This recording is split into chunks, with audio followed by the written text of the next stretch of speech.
Wade Phillips got off to a great start in life. His parents loved him beyond measure and cared for him like most loving parents. However, when he was 2 years old, his father died in an industrial accident at the textile factory where he worked. Wade's mother was devastated and forced to work 2 jobs to make ends meet, but less than a year after her husband's death, she was struck down by a heart attack. Many believed that she died of a broken heart. With no close family to take him in, the 3-year-old ended up in state custody at the local Woodmere orphanage. Woodmere, located in a poor parish, did not have its own primary school, so about 20 orphans attended local public schools. At that time, Wade was the youngest pupil at the orphanage. The other children were older, and when he started school, he had no friends from the orphanage to support him. He quickly realized that he was an outcast, different from his classmates. The children from the orphanage were despised. They did not dress so well. Everything he wore was second-hand or donated. The local Masonic Lodge helped the people of Woodmere by supplying Christmas gifts and sponsoring summer barbecues. But schoolchildren can be very cruel, and Wade was a victim every chance he got, being teased and bullied during his formative years. His position soon hardened him both physically and mentally. He learned to fight and in most cases came out victorious if he was attacked or bullied. He learned to ignore verbal abuse and used the saying, "stick and stone," to let any verbal bullies know that he was not playing their games, which infuriated them. But if someone pushed him or started a fight, he was ready to respond with interest. Wade mostly kept to himself and did his job. Few people wanted to associate with him, but everyone knew who he was and respected him for his ability to stand up for himself. The end of his 6th school year was approaching. One afternoon, while heading to the bus stop, he came across a familiar scene. The girl, younger than him, was in distress. 2 notorious bullies threw her books on the ground and harassed her. Another boy younger than her must have tried to help, but he was lying on the ground crying. Normally, Wade would have walked by without interfering because the girl wasn't from the orphanage. But something inside him made him intervene in the situation. "What's going on here?" Wade asked sharply. "We're just having fun. It's none of your business, so move on," insisted one of the hooligans. Wade knew both bullies and had fought each of them before, but never 2 at the same time. However, he couldn't just pass by. The sight of the beaten boy fueled his anger. "Why don't you choose someone your size? Are you such cowards that you need to molest little children and girls?" he added. "There are 2 of us. What can you do about it?" The hooligans raised their fists threateningly. Without another word, Wade charged at them both, swinging his fists as hard as he could. He had never fought 2 at once and didn't know if he could defeat them both, but he didn't let them know that. Soon a crowd had gathered and spectators were cheering the fight on. Accidentally swinging his fist, Wade hit one of the bullies in the throat, and he immediately fell. This evened the odds, and he quickly dealt with the other bully. Both quickly stood up and ran away from further confrontation. Wade picked up the girl's book bag and handed it to her. She thanked him and helped the boy get up. They dusted themselves off, thanked him again, and left. The boy couldn't take his eyes off Wade. He had never seen such a selfless act, and it made a great impression on him. Wade knew he was born on the wrong side of the tracks, raised on the poor side of town. Difficulty and struggle were all he knew. 3/4 of the city was made up of village houses and scattered trailer parks, barely meeting basic needs and providing few luxuries. On the north side of the city lived wealthy factory and store owners. Their names were often mentioned in local newspapers as generous benefactors for various causes, rarely achieving anything of real value. Wade had a hard time with assignments and tests at school and barely passed. However, when he entered the 8th grade, an older woman named Mrs. Crenshaw became his math teacher. One day, she asked him to come see her after school, which made him think he was in serious trouble. After school, he went to see her as instructed. "Thank you, Wade, for coming. If you miss the bus, I promise to take you where you need to be. Please sit down." "Yes, ma'am. Am I in trouble? Did I do something wrong?" he asked timidly. "Not at all, young man. I don't think you remember me, do you? asked the elderly woman. No, before coming to this school. Have we met before? He asked. She smiled and said, I nursed you on my knees until your mother died. Did you know my mother? He asked with interest. I knew both your parents, dear. My husband and I lived next door, and we were good friends. You were the most adorable and loving child, and I always loved spending time with your family before the tragedy, she said with pain in her voice. Wow, I had never met anyone before who knew my real parents. What were they like? He asked with admiration. Your parents' names were Bernard and Alice Phillips. Oh, how they loved you. No parent cared more about their child. You were their whole world. She then went on to share details about how his father died on the job and how his mother fought to provide for him during difficult times. After speaking with several people close to your father who worked with him at the factory, it became clear that your father was the victim of company negligence for which your family was never compensated. Your mother was unaware of the possibility of filing a claim and did not have the financial resources to fight for compensation, so she tried to make up the difference by taking a second job. Stress and grief quickly took their toll on your mother, and many believe she died of a broken heart. It was so sad when you were put in the shelter. I tried to take care of you myself, but the state did not allow it, since I was not your relative. Wade felt an instant connection with this kind teacher. She told him more about his past in that one meeting than he had learned in his entire life. She continued, Wade, I understand that you sometimes struggle with your studies. I was so upset that I wasn't allowed to take you home with me when you became an orphan, but maybe I can fix that a little now. If you come to me every day after school, I will study with you individually and help you improve all your subjects. You're interested? Yes, ma'am, he exclaimed. I would come every day just to hear more stories about my parents, even if you didn't help me. She laughed at his enthusiasm and decided to help him get a decent education. She hoped to improve his life. She knew that a good education would never hurt anyone. She worked with him daily, teaching him the basics first and building from there. He was smart and just needed someone who cared enough about him to invest their time in him. She vowed to boost his self-confidence so that he would start getting good grades and praise. Later that school year, Wade encountered the damsel in distress again. This was a girl he knew well, as they were in several classes together. Gloria Jessup was attacked and molested by two rich children, Tad and Alden, the Cohn brothers. Their family was the richest in the area. Gloria was one of the most attractive girls in school. Her blonde hair drew attention to her pretty face. She was also born and raised on the poor side of town, just like Wade, and he wasn't going to let the rich snobs do what they wanted with her. He decisively pulled their hands away from hers, breaking their grip, and stood between them. Hi, Gloria. Are these gentlemen bothering you? Wade asked, choosing his words carefully, knowing that the two were well connected and could cause trouble if they wanted. Not wanting to anger Tad and Alden, she nodded silently, confirming his suspicions. Get out of here, dumbass, Tad said. Yes, we were the first, Alden supported. She is ours. You don't need to interfere. We were just trying to get her attention. Now get out. It seems to me that your attention is inappropriate now, gentlemen. I'll walk Gloria to her next class unless one of you tries to stop me, he added, clenching his fists. Wade's reputation preceded him, and few dared to mess with him, as he was like a pit bull and never gave up or walked away from a conflict. Come on, Alden, Tad ordered. We have better things to do than deal with this kind of trailer trash. Mark my words, Wade, Tad continued. I will never forget this. One day you will regret sticking your nose where it shouldn't have, and I will personally see to it, he threatened. Wade simply grinned and replied, I'll wait. No one ever stood up for Gloria the way Wade did, especially with the richest kids in school. He won a significant place in her heart that day, and she took his hand as he walked her to their next class.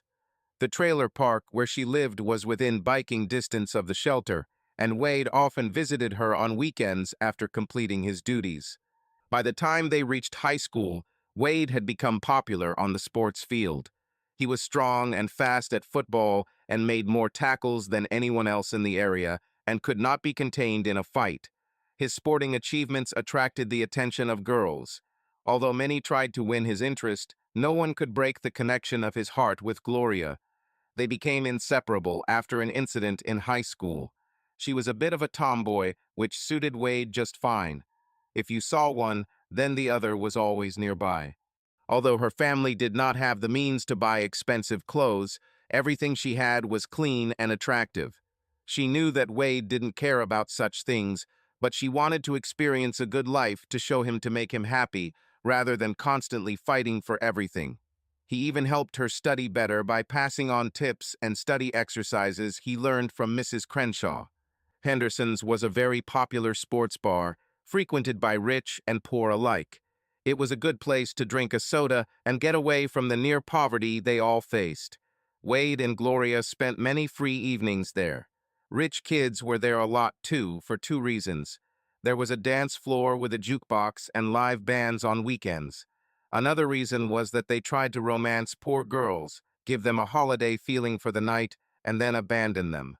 At the beginning of the school year, when they were all seniors in the 12th grade, Tad and Alden Cohn walked up to the table at Henderson's where Gloria and Wade were sitting. Acting as God's gift to women, they began trying to start a conversation with Gloria, especially since she was a cheerleader and one of the prettiest girls in school, and hoped to separate her from Wade for the night. Wade remained calmly silent as they tried to court Gloria. Tad began his smooth talk. "Hi, Gloria. How is the prettiest girl in the area doing tonight? You know, I think you were deceived when Sonia was chosen as the main cheerleader. She must have slept with the coach. I mean, she's really pretty and all, but you're so much better than her. This was supposed to be your place," he said, playing on her jealousy and rivalry with Sonia. Of course, these words affected Gloria, as Tad expected, but she was not going to fall for their tricks. "Thank you, Ted, for saying that, but it doesn't matter anymore. Now Sonia and I get along," she lied. Sonia was her enemy, but she just wanted these two to go away. Gloria held Wade's hand the entire time. Believing he had found a loophole, Tad suggested, "There's a charity event at the country club tonight, nothing formal, just informal. I hope you'll come with me and let me take you to the party. I promise it will be a lot of fun. I'll even buy you a new dress for this occasion. This will give you a chance to connect with the people you're supposed to be with instead of letting this garbage hold you back. What do you say, Gloria? Are you ready to have fun?" he said with a smug smile. She squeezed Wade's hand and smiled at him, knowing that he was immune to their verbal abuse. "Thanks, Ted," Gloria began, "but I've heard about some of your other dates. It's very kind of you to make this offer, but Wade and I came together, and I promise you that we will leave together. I'm sure you'll find someone else worthy of your time and attention." "I'm already busy," she said with a sly smile. Although she wanted nothing to do with the Cohn brothers, she knew better than to insult or humiliate them. After all, their family was very powerful. The Cohn family owned a textile factory where both of her parents worked. But she did not forget how they tried to dishonor her in the 8th grade. "I wouldn't want you to miss this opportunity to shine tonight, beautiful. This could be a turning point in your life. We would look beautiful together, and I would treat you like a queen. Hanging out with this loser doesn't help your image. Who knows which bitch spread her legs for the homeless man who fathered her? Are you sure you want to miss the opportunity to spend a wonderful evening with me and the good side of life?" Tad chimed in with his supportive brother at his side. Gloria felt the tension in Wade's arms increase from the insult to his parents, but she simply squeezed his hand again, reaffirming how insignificant these guys were. "Why don't you ask Sonia? Wouldn't it be better to be seen with the head cheerleader on your shoulder than with the number 2 girl?" Gloria suggested. "Okay, as you wish," he spat out angrily. "Ted, it's your loss. I tried to be nice, but I see that you have no taste. Come on, Alden, let's get out of this hole. Something from a poor house stinks here." Tad's intense contempt for Wade was clearly evident, and with these words, the couple arrogantly left the establishment. Several months passed, and as the school year came to an end, it was time for the prom, which was an important event for high school students. Naturally, everyone was talking about Wade and Gloria due to their popularity as a couple. Everyone was whispering that they were practically guaranteed to be crowned prom king and queen when it came time to vote. Wade worked long hours mowing lawns and landscaping for wealthy families and saved up enough money to have a wonderful prom night. Gloria was going to celebrate her 18th birthday the week before her graduation and promised Wade her virginity that night to make it special for both of them. He was ready in every way. The prom was scheduled for the following Saturday evening. On Thursday evening, Gloria called Wade at the shelter. She cried as she said, "Wade, honey, I have terrible news. Ted's girlfriend and prom date, Julia, has mononucleosis and won't be able to go." "So what? How does this relate to anything?" he asked. "This is the worst part. Tad came to our mobile home this evening and formally asked me to go to prom with him right in front of my parents. He admitted it was a short period of time, but said I was the only girl he wanted to go with."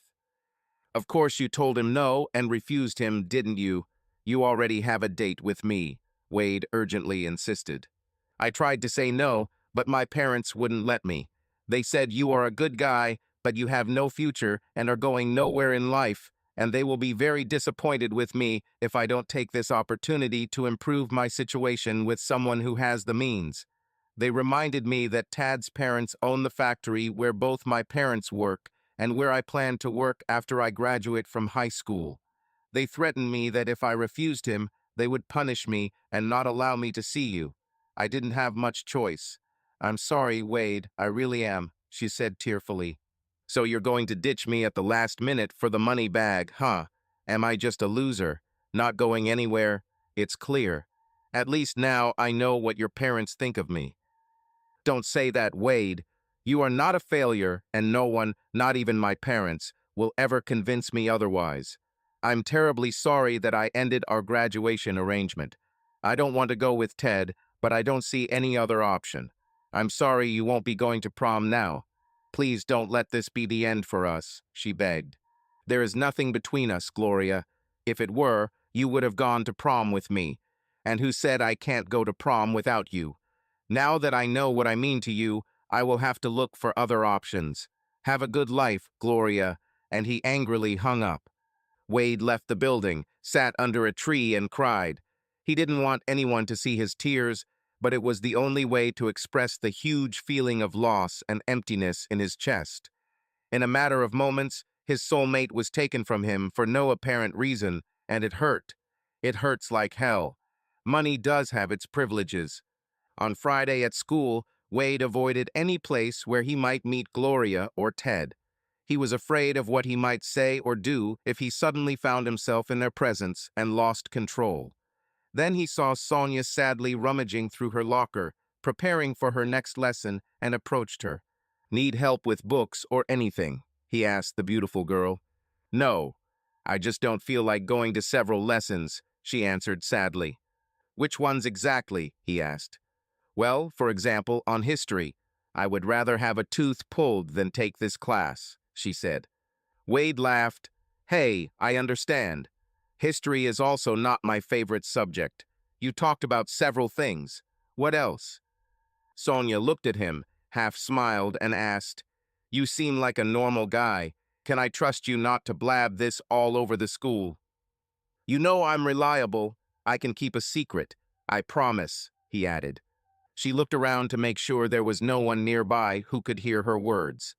"I recently caught Justin cheating with Arlena, so he's in the past now and I don't have a boyfriend. The thing is, I want to go to prom, but I don't want to go with this creep. Let him go with Arlena. It was my mom's idea, but she suggested that I take my cousin to graduation. We get along well, and he is my age and goes to a different school. But I never imagined that I would go to prom with my cousin. It's horrible." Wade couldn't believe his ears and felt a ray of hope in his dark thoughts. "Your cousin, huh? Understand. Hey, I have an idea. What if I told you that there is a good chance that you can go to prom with a great guy and a popular athlete from this school who is not your cousin?" he suggested impatiently. "You must be joking. Don't you think I haven't thought about it? All the good guys are already taken. Only nerds or incompetents remained. At least my cousin looks handsome, and he'll make Justin jealous as hell, Sonia replied. I said with a great guy, not with a nerd or someone with 2 left feet. He's a very popular athlete, and he'd love to go to prom with you. And who is this mysterious older guy who will happily come with me? She asked. Sonia, would you do me a big favor and allow me the honor of being your prom date on Saturday night? You? But what about Gloria? Did you catch her cheating too? She asked. Not yet, but it will be soon. Mr. Moneybags, Ted Cohn, asked her to go to prom with him yesterday because Julia has mononucleosis. Believe it or not, Gloria said yes, so she's going with him instead of me. I was thrown into the toilet like a piece of crap, he replied gloomily. Crap, it hurts. I think my cousin was also not eager to go with me. If you're serious, then yes, I would love to go to prom with you. As you know, Gloria and I are not best friends. I think she's jealous of my position as head cheerleader. You're much better than Ted, even on his best day. I would love to show you on my shoulder to give her a reason to be jealous. It will be fun, she happily agreed. About this, he intervened. You can talk as much dirt as you want to her face, but I won't say a word to any of them because I'm afraid I'll lose control and ruin the evening for everyone. As long as you're okay with me completely ignoring them both, we can have a lot of fun. Agreed, she said joyfully. Everything is becoming better. Thanks for asking me, Wade. You won't regret it. And she kissed him on the lips and ran to class. Wade arrived at Sonia's house at 6:30 p.m. He was warmly welcomed inside and handed her the orchid she needed. They took all the obligatory photos before they could head out for the evening. We need to hurry, he suggested.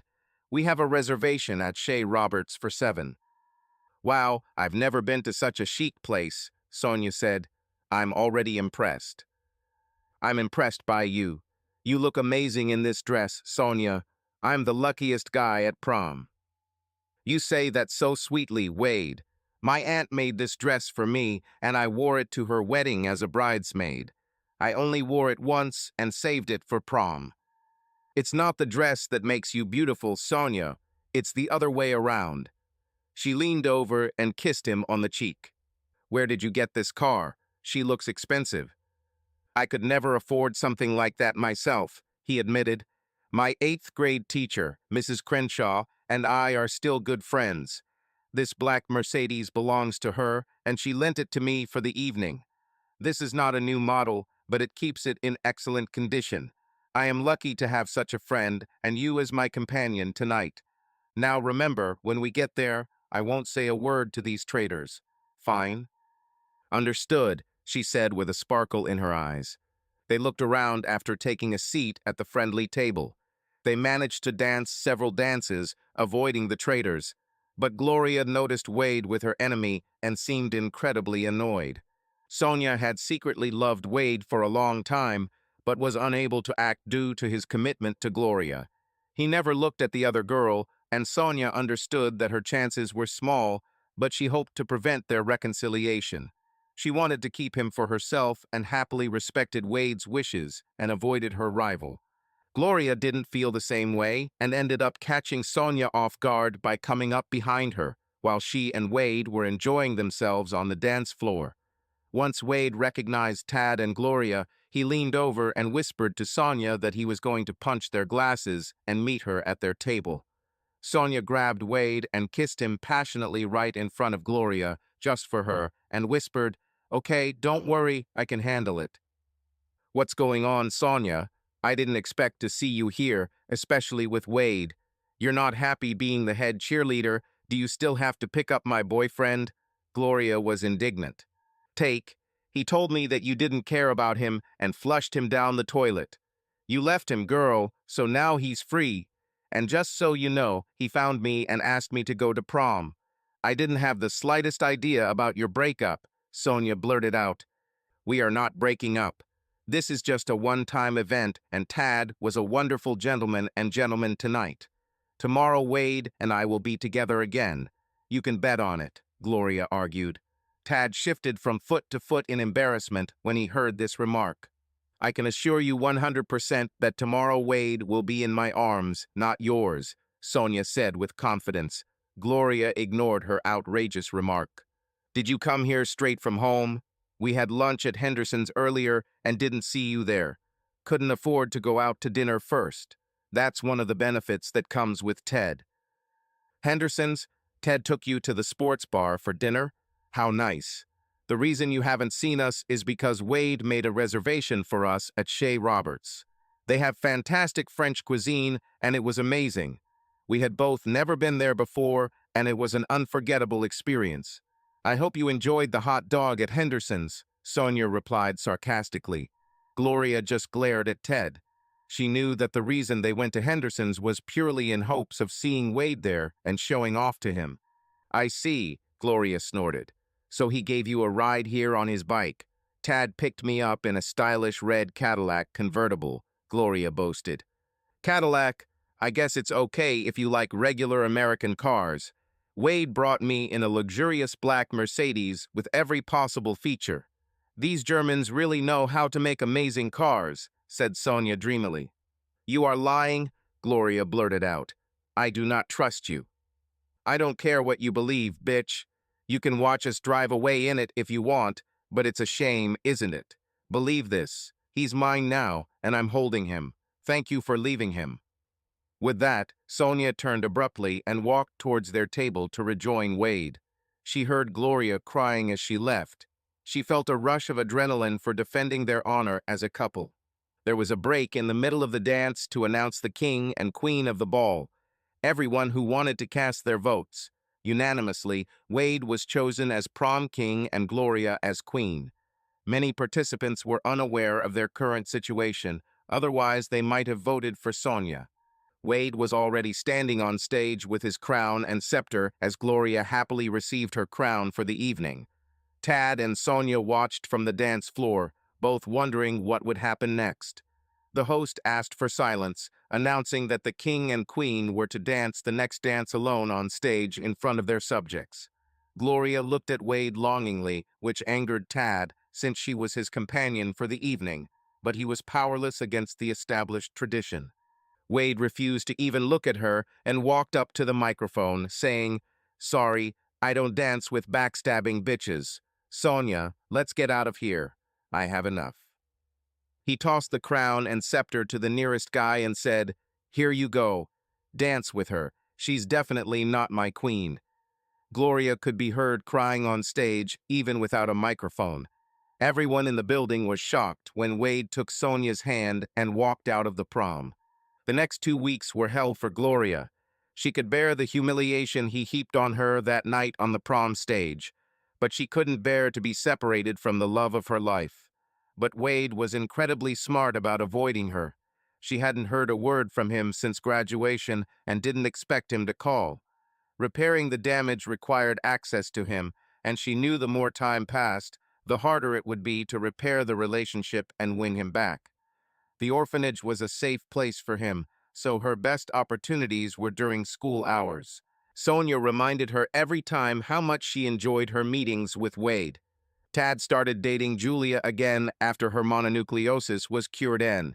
His only interest in Gloria, other than the fact that she was one of the most beautiful girls in school, was the desire to humiliate Wade and get some kind of revenge. But it was an empty victory.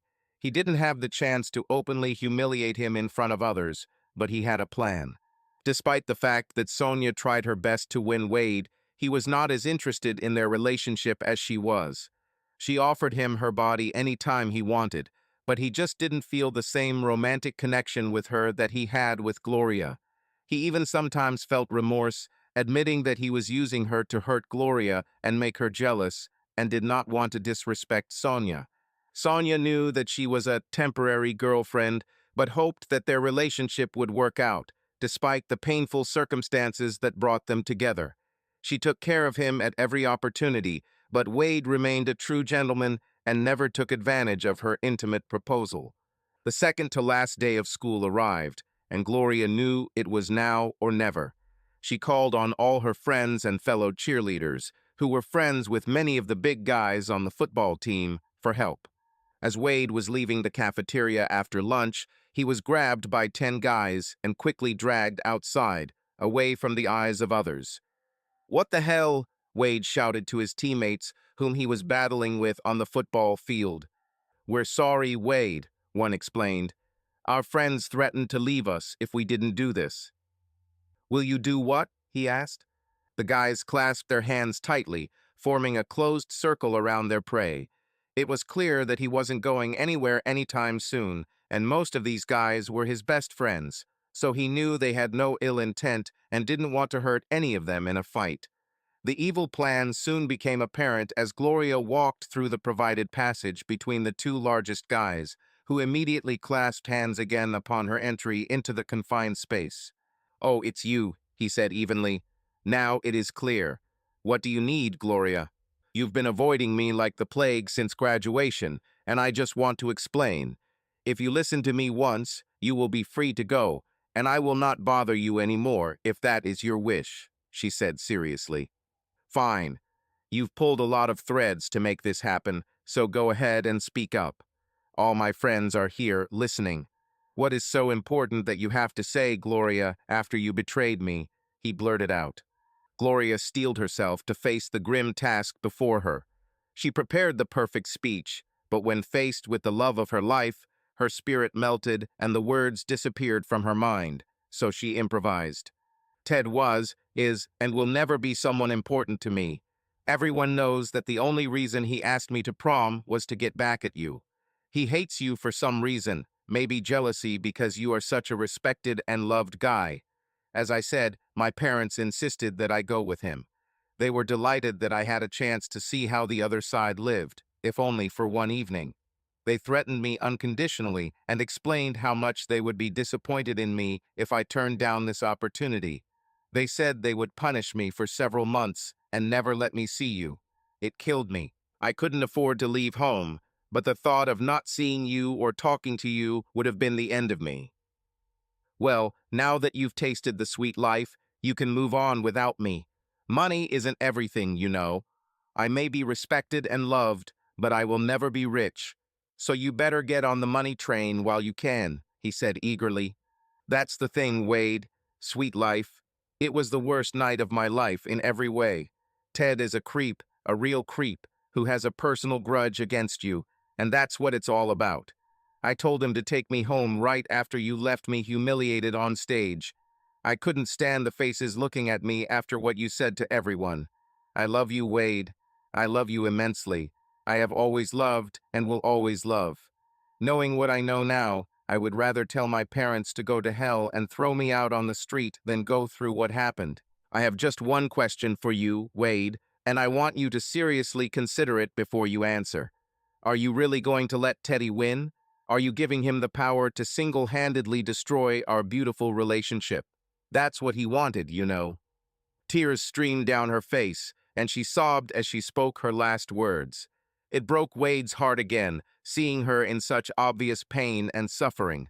He suddenly realized that he was not the only victim here. He was confused. It never occurred to him that he was giving Ted the opportunity to manipulate them like a puppeteer. I need time to think. Give me a few days and I'll give you the answer, but I can't tell right now," he offered. "That's all I ask, Wade, and it's more than I deserve. Thanks, guys, for your help. Let him go." Each of the boys patted him on the back, sympathizing with his dilemma, and apologized before he left. That evening, Wade wanted to be away from his friends, so he didn't go to Henderson's, but instead went to Connie's Bar and Grill, located in the most dangerous area of the city. He knew that no one would molest him there, and he could be alone with his thoughts. He ordered a beer from Connie, the woman behind the bar, and sat down in a corner booth, away from the other customers. He recognized several faces from the school, but did not know them, which he was happy about. 20 minutes after he sat down, he saw a familiar couple enter the establishment. They couldn't keep their hands off each other, kissing and hugging. Apparently, Justin was able to get Sonia to forgive him and get back with him because she seemed very attracted to her ex-boyfriend. Wade finished his beer and walked over to their table, tossing a $20 bill in front of a stunned Sonia. "Oh, Wade," exclaimed the shocked Sonia. "I never expected to see you here. Why aren't you at Henderson's?" she asked timidly. "I came here to avoid everyone I know, to think and make some decisions. Glad to see you two are having a good time. Thank you, Sonia, for saving me from an unpleasant conversation," he said with disappointment. "Wade, this isn't." Wade quickly interrupted her. "Please buy a couple of beers with my money as a parting gift. Have a good life, Sonia." With these words, Wade walked out of her life. He never called her again. He was proud of the fact that he grew up in an orphanage and did not want to accept charity from anyone. He wanted to earn his own living. The day of graduation finally arrived. Thanks to Mrs. Crenshaw's constant guidance, Wade graduated with a 3.9 GPA. He saw her beam with pride in the crowd as he walked across the stage. Although his grades were quite good to attend college, he instinctively knew that college was not in his future. Even if he received a full scholarship, there would be other associated costs for 4 years of college that he would never be able to afford. Mrs. Crenshaw insisted on taking him to dinner after graduation. She took them to a nice family restaurant, and they ordered. "I can't tell you how proud I am of you, Wade. You have risen like the cream of the crop to the top of your class," she praised. "It's all thanks to you, ma'am. I'm not sure I wouldn't be in prison now if it weren't for you. Whatever debt you felt towards my parents and me, you have more than repaid it in full. I will forever remain in your debt," he replied humbly. "Gertrude, please call me Gertrude. Now that you are an adult and have graduated from school, we are now equal. Thanks for saying that, Wade, but quite the opposite. You gave me a new meaning in life and a purpose that I really lacked before you came to me. I experienced your successes as if they were my own. I never had a son, but if I did, I would want him to be like you. You have a great future, and I want to offer you something else, but first I'll ask you a question." "Anything." "Gertrude," he stammered, saying her name. "I will answer any question you have honestly," he promised. "Where do you see yourself in 5 to 10 years?" "Well, to be completely honest, they're going to kick me out of the orphanage soon. They offered me a job on the staff, not a very high salary, but free housing and food. I politely declined. As grateful as I am to have been raised there, I want to start a new chapter of my life and do something different. So I think I will work in a textile factory. I know you said you didn't want this for me, but I don't see any other options, to be honest," he concluded. "That's exactly what I wanted to talk to you about, Wade. There is one person, Jason Rawlings. He runs a transport company here in town. You may have heard of it, Accurate Deliveries. They are a delivery company for all types of businesses, as well as a courier and even a moving company for people who are moving. They are practically the only ones in the city who deliver for stores and other businesses. Jason is a friend of mine, just like you, and is always looking for good quality people. I've already talked to him about you, and he's looking forward to meeting you. I think the interview is just a formality because I'm sure he will offer you a job. It's amazing. I've seen their trucks all over town. But what makes you think he'll hire me straight out of school with no experience?" "Because he is my friend, and he respects my recommendation very much. He was also my student many years ago, and I am as proud of him as I am of you." "I don't know what to say, Gertrude. You are the kindest person I know, and I try to be at least half as honest and kind as you. This opportunity sounds perfect to me, no matter what they pay." "That's the good part, Wade. He pays 30% more than the textile mill because all deliveries must be made on time and intact. You'll start at the bottom, of course, but I'm sure you'll soon become his right-hand man because of your honesty and work ethic. I'll call him first thing tomorrow. This means I won't have to work in the factory that killed my father. I'm sure my parents are watching from heaven right now and are grateful for everything you've done for me. I promise you, I will not let you down. I will give Jason my all." Jason hired him on the spot. Gertrude Crenshaw's recommendation was all that was needed. Jason took him under his wing and taught him personally. He saw that Wade was smart and hardworking. Not once did he catch him idle. "Hi, Gloria." She couldn't believe her ears. It was Friday morning and Wade called her. She had almost lost hope. But did he call to end the relationship forever or to renew them? Hey Wade, you have no idea how nice it is to hear from you. How are you? Well, I'm calling on business. I have been fortunate to work at Accurate Deliveries. My boss, Jason Rawlings, gave me some tips on where to find housing. The orphanage may need my bed for another child, so now I have to live alone. I have the addresses of 5 apartments for rent around the city, and I was wondering if you would like to come with me tomorrow and give me your opinion. Of course, if you're not busy. I'm free, but even if I had other plans, I would cancel them for the opportunity to be with you. At what time?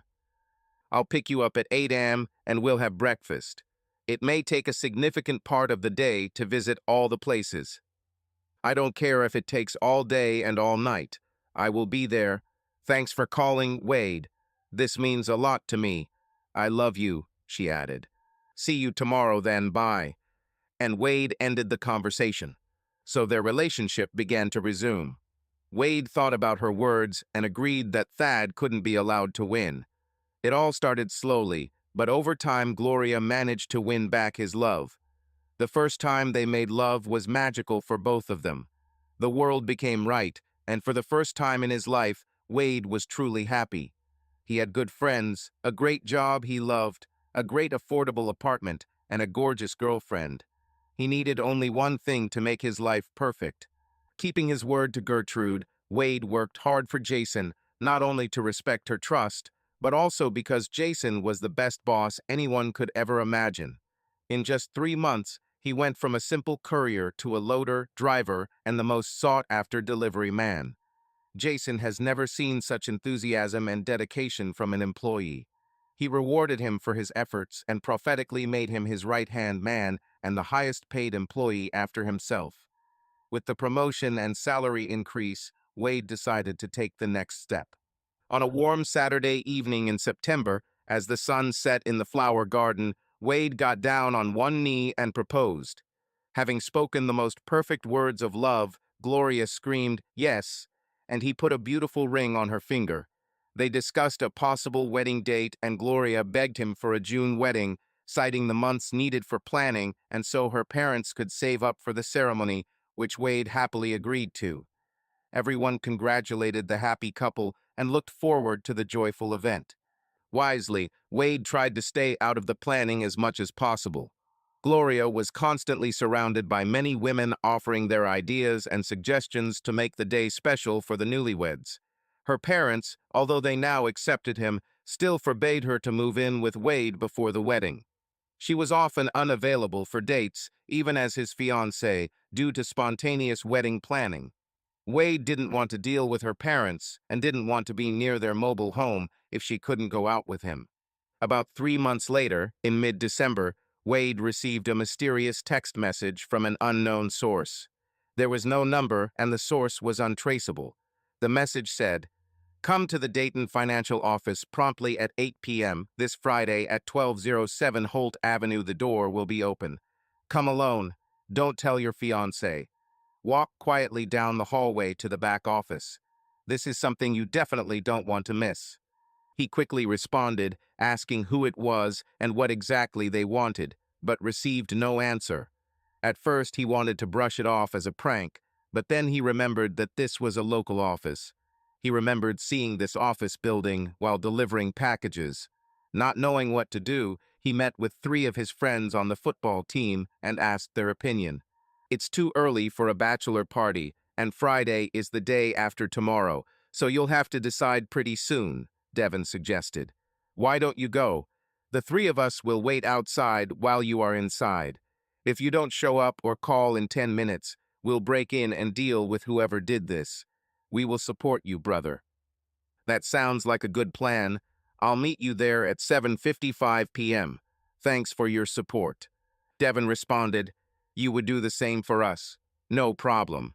On Friday after work, Wade called Gloria and was going to cancel their date, but before he could say it, she canceled it herself, saying that it would be another wedding planning evening with her friends.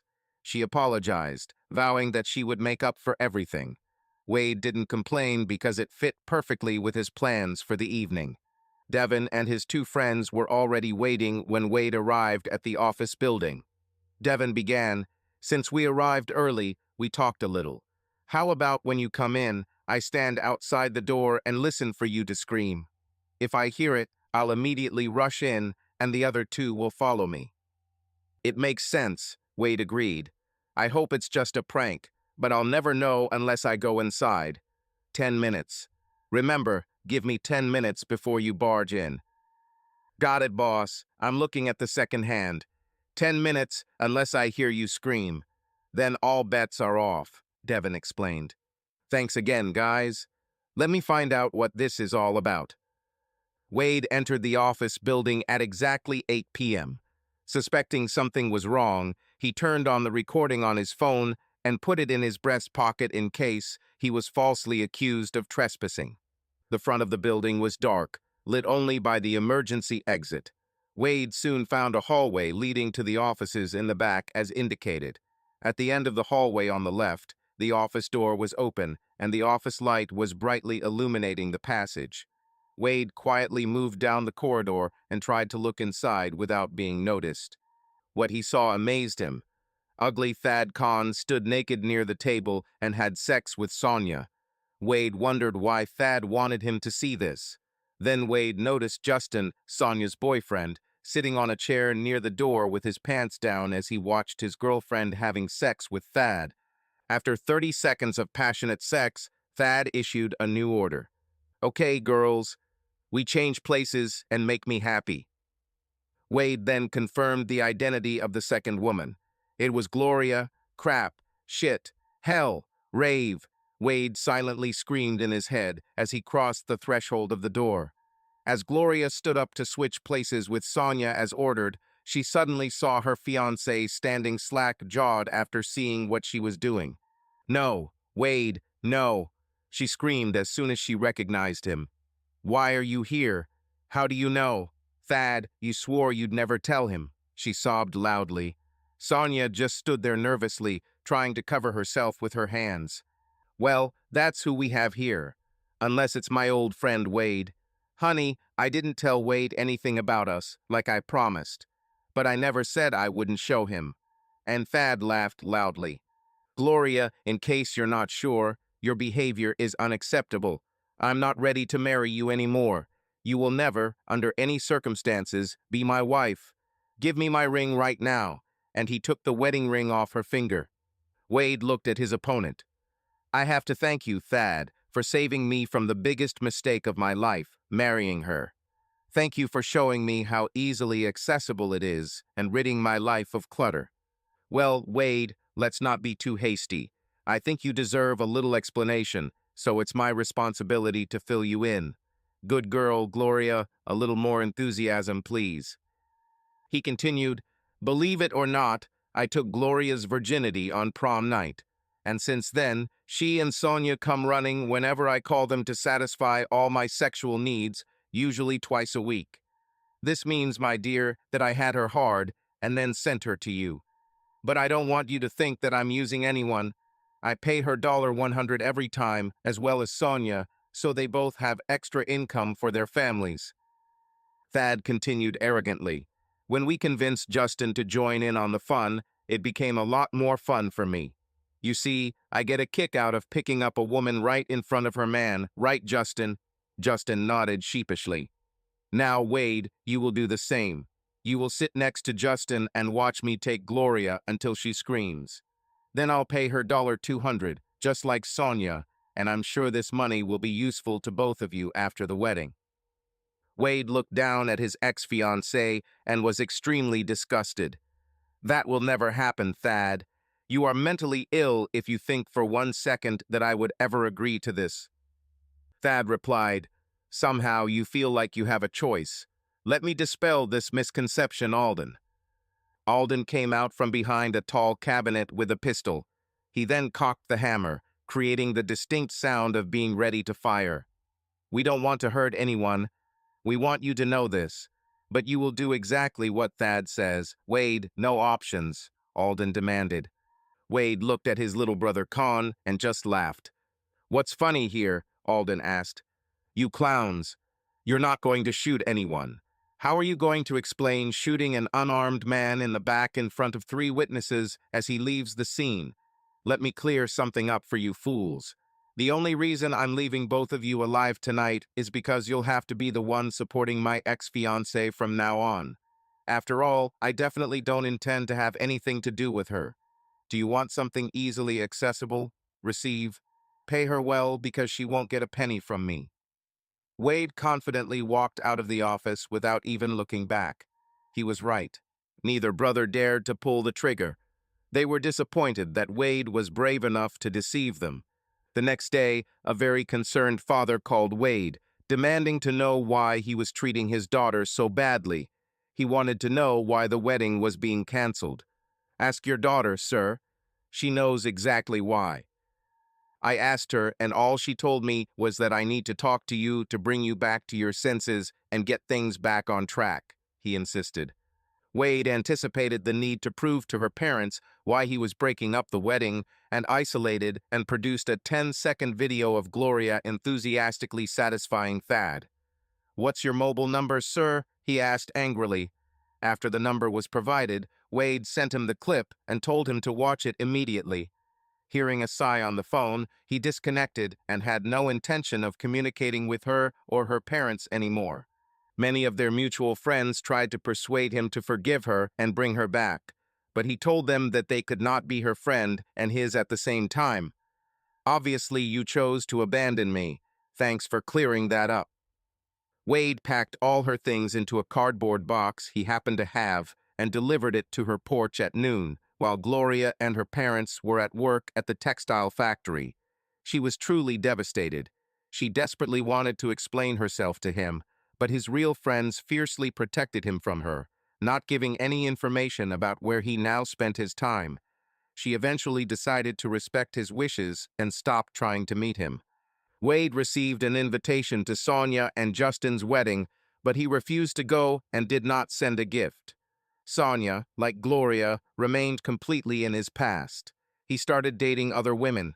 He was determined not to be tied to one woman.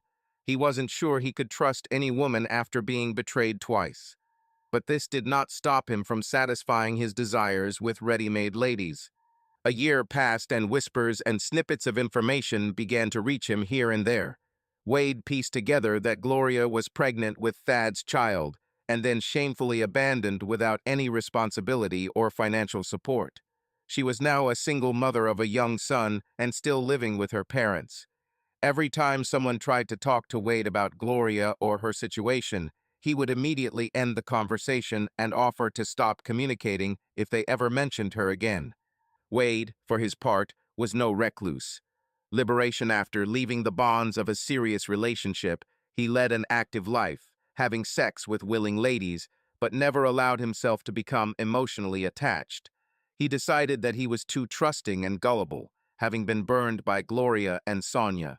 His heart was encased in concrete and inaccessible to love. However, Gloria was not going to back down. In an attempt to reconnect, she wanted at least one last conversation with the man she had loved and adored her entire life. In her quest to find him and talk to him, she learned that he now frequented Connie's bar and grill on the other side of town. She believed that confronting him there, in a public place, would give her the best chance of catching him off guard. She had heard stories about how dangerous this bar could be, but she didn't think about her safety if it meant she could talk to Wade. Wade entered his usual establishment. Connie's Bar and Grill was a place where he could come and be left alone, which was exactly what he needed. And if he wanted to spend time with women, the women there were usually very willing to accommodate his needs. He became cynical about emotional attachments and sought only to satisfy his carnal desires. He was in such a mood when he entered the establishment that evening. When he arrived, he was amused to see 5 men harassing the only woman in the bar, well, other than the barmaid. Everyone knew Connie was unavailable. They were the only other people in the establishment. Either she was playing hard to get, or she was in the wrong place at the wrong time. Wade was about to take his seat when he heard a familiar voice, and that voice was in trouble.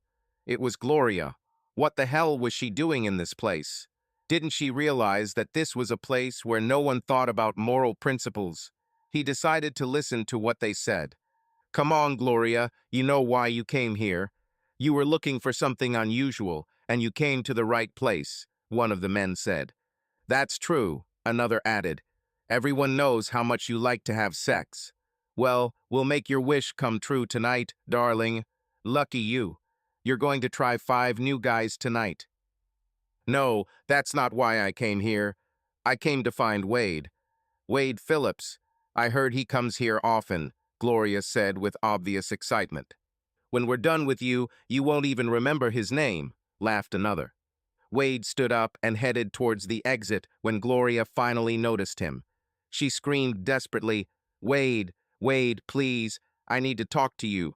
Please, for the love of all that is holy, help me. All 5 men just laughed at her. You're out of luck, honey. He won't interfere. Besides, he knows that we will cut him into pieces if he tries to come between us and a fresh bitch. Wade put his hand on the door, preparing to leave. He didn't want anything to do with her. She was in his past, and there he wanted to leave her. He had already been through enough pain, and she was an expert at inflicting it. As the door opened, he heard her sobbing. He knew that if he left her there, these guys would beat her half to death and throw her on the side of the road.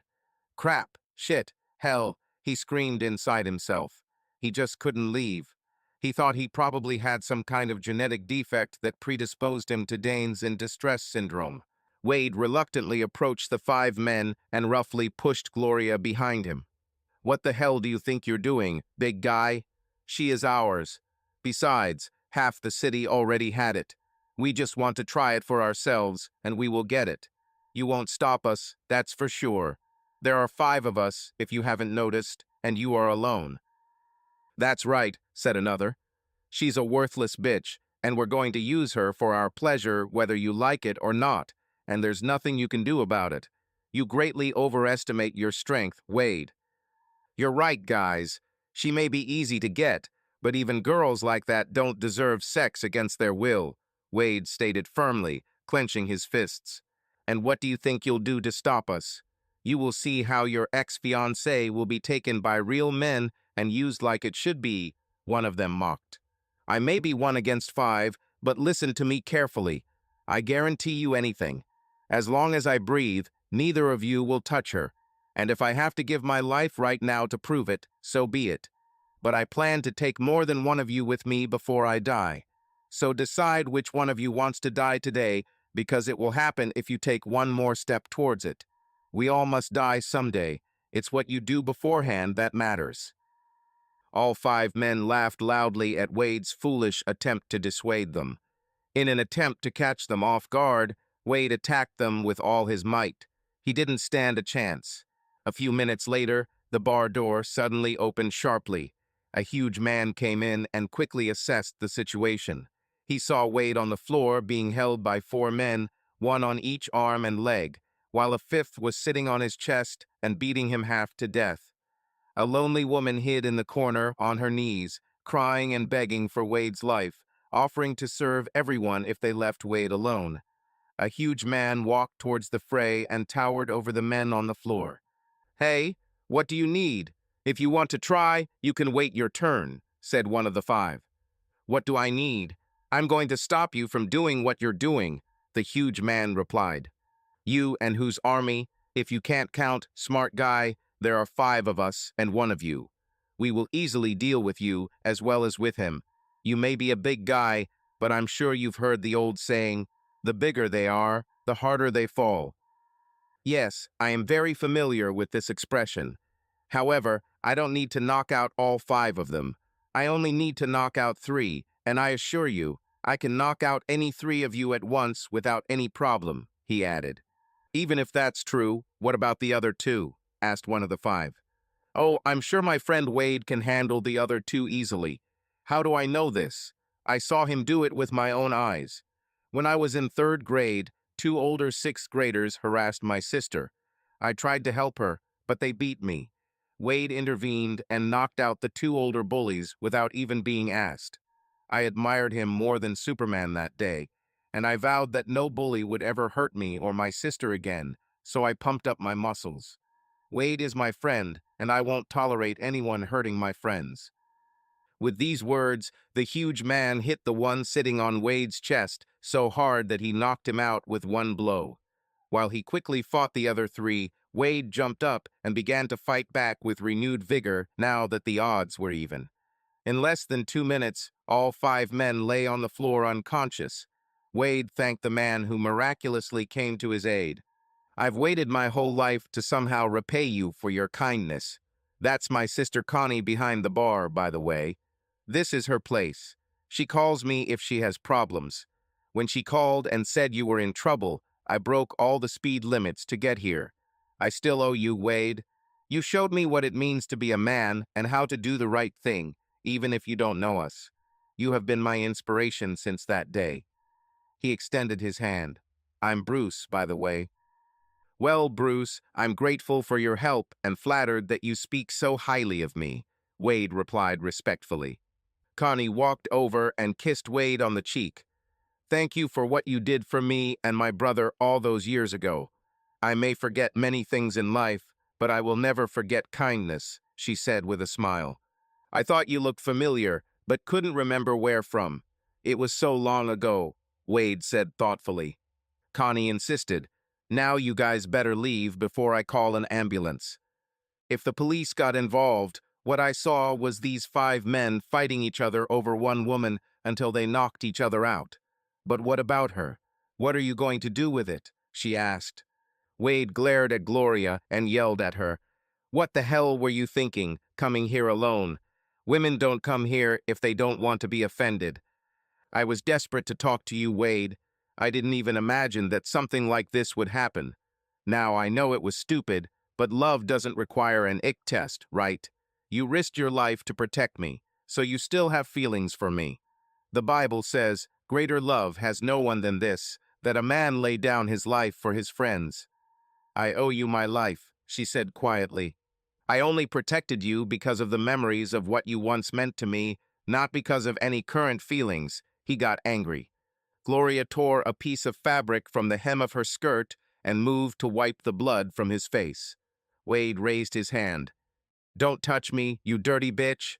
He then stared at Gloria with rage for all the trouble she had caused in his life. "Gloria, get out of here now, and never come back here again. I won't be there to save your bitch next time." She sobbed as she ran out the door, realizing she had made a terrible mistake. Wade's renewed rage was frightening. One Wednesday evening in early December, Wade's doorbell rang. When he looked through the peephole, he saw Gloria standing there alone, without her child. He had no interest in talking to her and didn't care what she wanted, so he ignored her and turned up the TV volume while continuing to watch the game. Wanting to make her presence known, she constantly rang the doorbell to get his attention. It became so annoying that Wade checked the electrical panel and turned off the doorbell machine and continued watching the game. She gave up and went home at 11 p.m. She had to be at work the next day at 7 a.m. He hoped that this was the end, but she continued, and the next day after work, she went straight to his apartment with dinner in a bag. As he returned home, Wade noticed her sitting patiently on his porch in her thin coat. He knew she must be cold, but she stayed put. To avoid confrontation, he didn't stop and stayed at Henderson's until 11. Fortunately, by that time, she was no longer there. On Friday afternoon, she was there again. As he passed her to enter his apartment, he asked what she wanted. She said she only wanted to talk to him and explain the past. He said he was not interested in talking to her about anything and asked her to leave. She didn't leave. She knocked on his door so long and persistently that he called the police, complaining of harassment. When a sheriff's deputy asked her to leave the area, she complied but returned to his porch at 7 a.m. Saturday. She didn't knock until 9 a.m. Through the door, he told her to leave. She didn't knock again, but she didn't leave either. She stayed there all day, evening and night. He checked at 5 a.m. when he got up to go to the toilet, and she was still there. He chuckled, knowing the cold would eventually drive her away. This lasted 6 weeks. Yes, Gloria spent all of Christmas Day and New Year's Day on his porch. She had a friend in the complex, with whom she went to school, who allowed her to use the toilet. He was amazed at her persistence. She worked from 7 a.m. to 3:30 p.m., Monday to Friday. From Monday to Thursday, she went home at 11 p.m. to sleep so she could work the next day. But other than that, she was on his porch, even all weekend, morning, noon, and night. Gloria's life consisted of work, sleep, and Wade's porch, nothing more. He considered getting a restraining order to keep her away, but decided that letting her suffer in the cold on his porch outside was the best punishment. Finally, towards the end of January on a Friday evening, it happened. The winter storm brought freezing rain, with temperatures hovering between 29 and 31 degrees Fahrenheit overnight. He was sure that by morning she would no longer be there. When he checked early the next day, she was sitting on his porch, shivering from the cold. He knew that if she didn't warm up soon, hypothermia would kill her.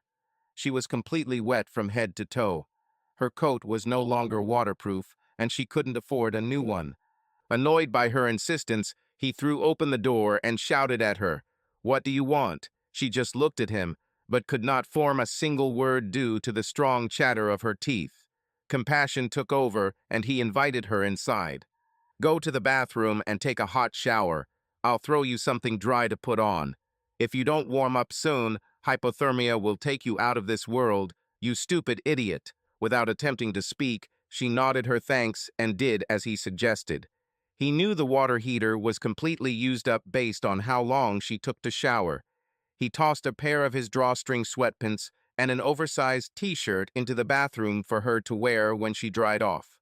When she finally emerged from the bathroom in his uncomfortable but dry clothes, she smelled bacon and eggs coming from the kitchen. "Well, at least you're still alive. Sit down and eat," Wade suggested. "I brought an orange for breakfast," she answered timidly. "I know, and I threw that ice orange in the trash. Now sit down and eat a hot breakfast before I change my mind." Wade, I. "Eat. We'll talk after breakfast." They ate in silence, sneaking glances at each other, leaving everything unsaid for later. Gloria devoured her food like a hungry woman. She looked frail compared to how he remembered her, almost gaunt. It was clear that she was neglecting her health. When they were both sated, Wade leaned back in the chair opposite her. She wanted to get up to clear the table, but he stopped her. "Leave it alone," he commanded sharply. "I'll get it later. Let's get this over with. I made it clear that I want nothing to do with you. I don't want to see you. I don't want to talk to you. I don't want to be around you. But for some reason you feel like you have the right to hurt me as much as humanly possible, and then come back and rub it in my face. Face. I don't know who's been watching your baby this time, but you've been camping on my doorstep for too long, and it has to stop. You embarrassed me in front of all my neighbors. Apparently you won't stop until you have your say, so go ahead and have your say. Get it over with, and then leave me alone, okay?" "You're right, Wade. I don't deserve to be in your presence, but I have something that must be said, and I can't let you go until I say it." "Well, you've already proven that you don't need me, and that you can live without me," Wade quickly stated. She replied, "You're right, I can live without you, I just don't want to.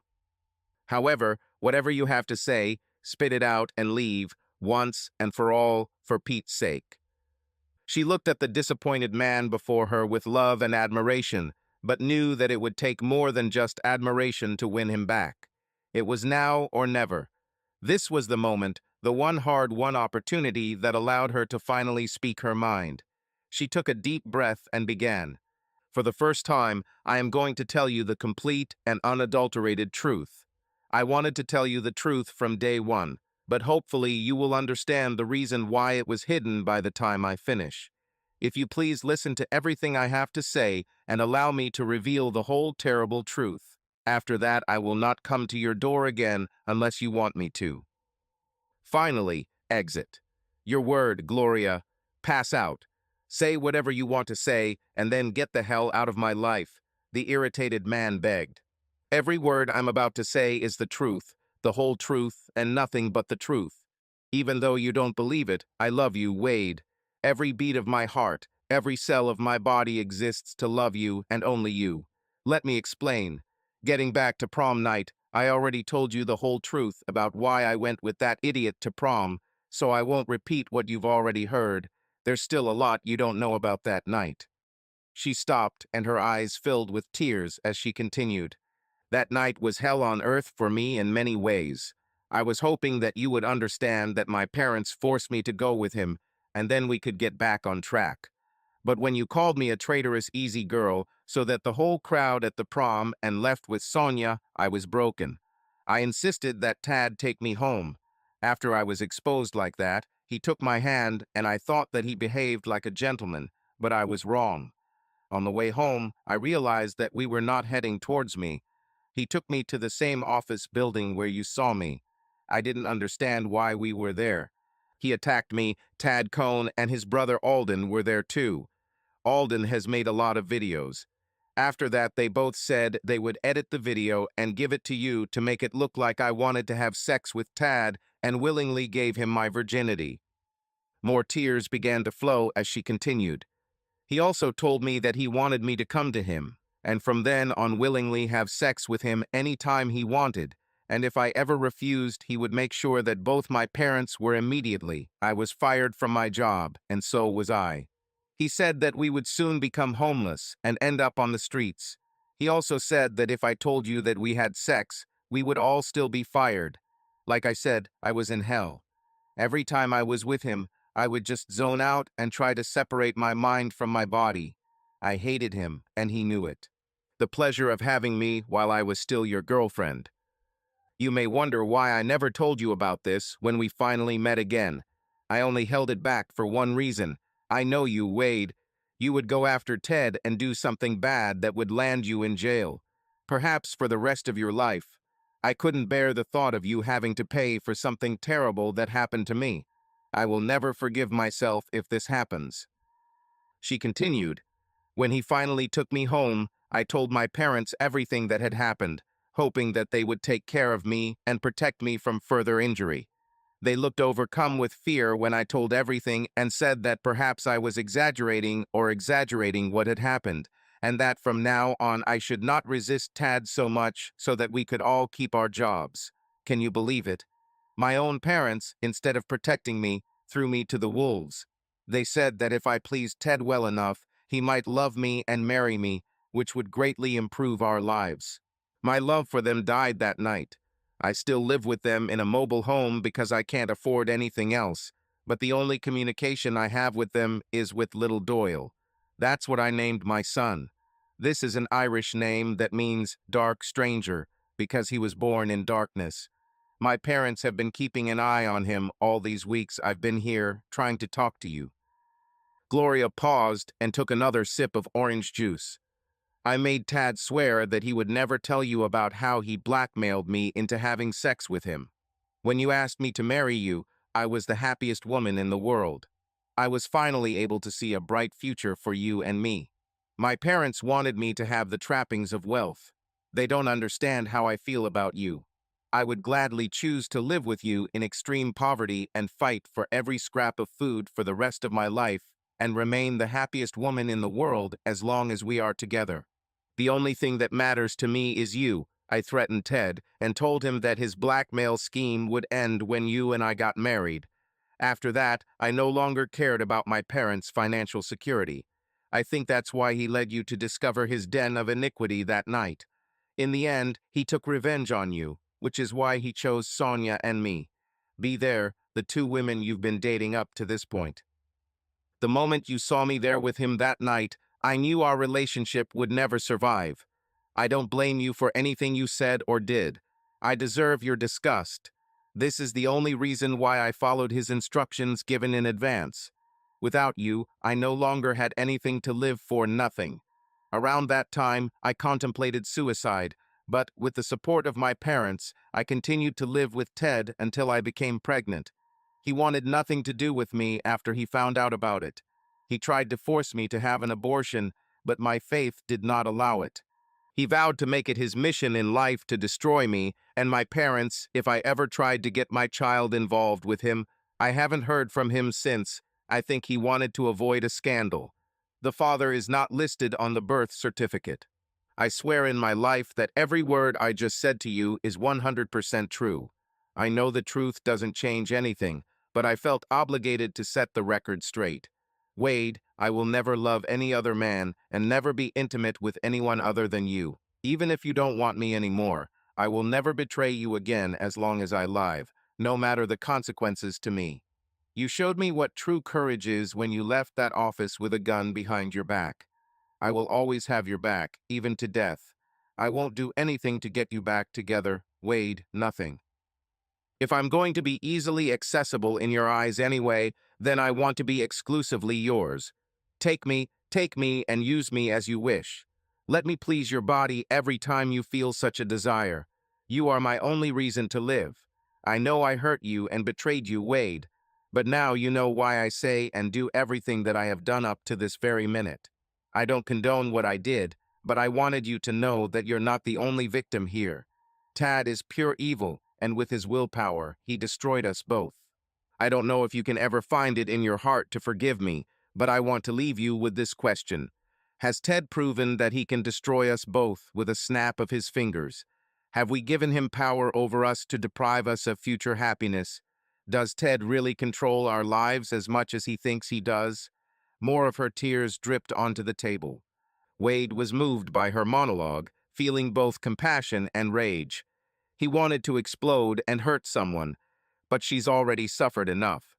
He didn't want to add to her pain today, but he needed answers before he could make any decisions about the newly acquired information. He curbed his emotions and suppressed his anger, firmly knowing that Tad's debauchery would not go unpunished. But that was not the point. A huge obstacle separated them. He took a deep breath and shook his head at her sudden revelation. They almost made him dizzy.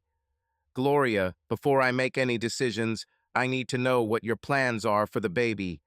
Are you going to leave him? She took on the appearance of a deer in headlights. Honestly, I don't see any other way out. There is currently no demand for adoption. I asked around the hospital, lawyers, and my parents, even though he is their grandson. They say they don't want to take him because they don't want to raise another child at their age, so they insist I have no other choice other than leaving him. Besides, he is a part of me. He came from my body. He is innocent, and he has no one. I don't know what to do, she said with tears in her eyes. He looked her straight in the eyes. I understand what you're saying. Trust me, I understand, and I don't blame you one bit for how you feel. At the same time, you can call this a fatal flaw in my character if you want, because I know that I am not perfect by any means, but as long as this child is involved with you, I will not be like the most despicable piece of crap that I have ever known, and this child is his. I can't be around this child and not remember where he came from, how he was conceived, and how his father became our undoing. I could never be the father of such a child, no matter how innocent he may be.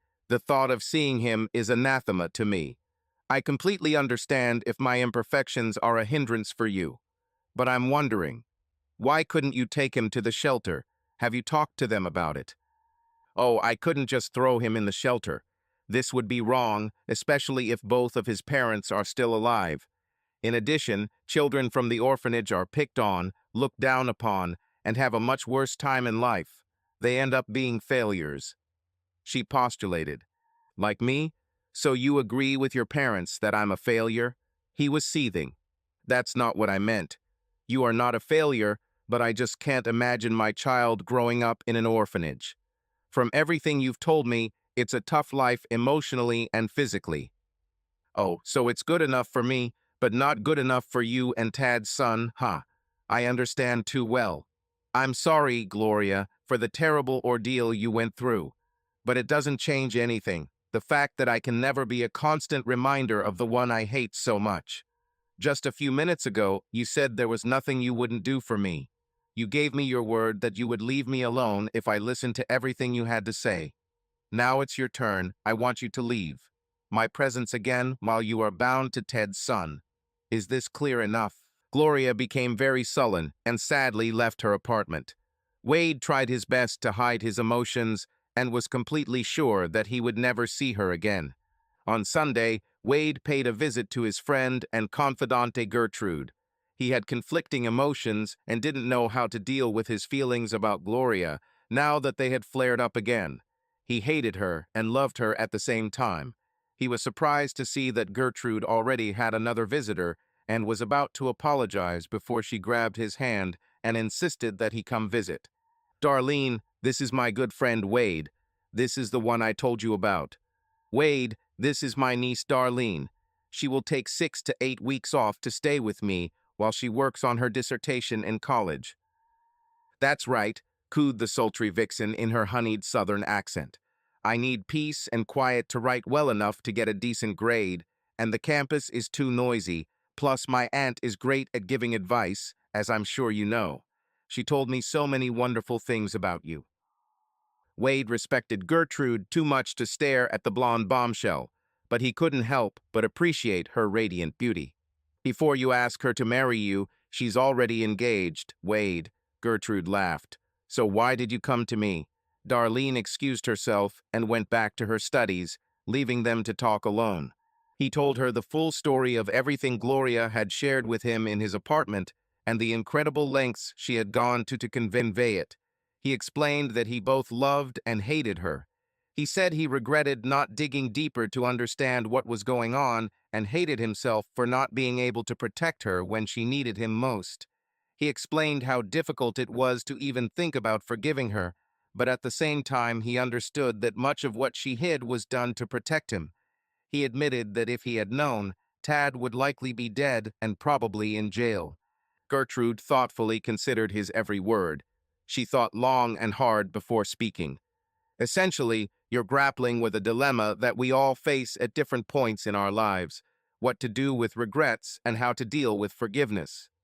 She stood up and walked over to a bookshelf filled with books and publications of all sizes.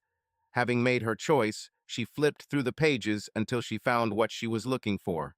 This is a book by Louis Benedict Smeds, a renowned Christian writer, ethicist, and theologian who died in December 2002. Here he states, "To forgive is to set a prisoner free and discover that you were the prisoner. Forgiveness does not erase a bitter past. A healed memory is not a deleted memory. Instead, forgiving what we cannot forget creates a new way to remember. We turn the memory of our past into hope for our future. Wade, if we hold on to regrets, we will remain in the past. What matters is what we do now," she advised. Wade hugged his best friend in the world.